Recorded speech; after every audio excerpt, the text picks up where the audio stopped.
Ewan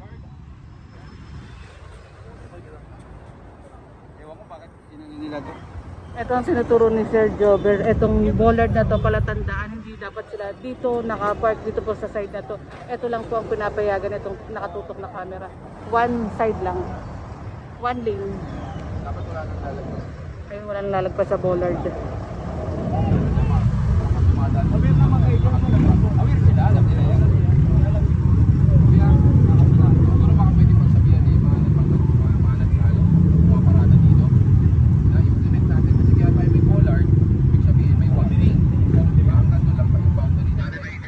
Ingat-ingat post yan sa bollard. Bawal lang. Diba? Eh, baka pwede patawag ibang driver para hindi pa to. Kasi kung walang driver, mag-i-change natin yan. Pero hindi nyo nga yan ha. Pinapatawag na rin po yung mga may-ari ng mga sasakyan po dito at titikitan na lang rin po. And joint operation with Sir Gab po ng MMDA. Kasama rin po natin ng MMDA scope. Of course, ang ating head ng MTPB, Mr. Jobber Banaan. And assist din po tayo ng mga kapulisan, ang ating mga masisipag magigiting na mga kapulisan. Dito po tayo sa may Baseco.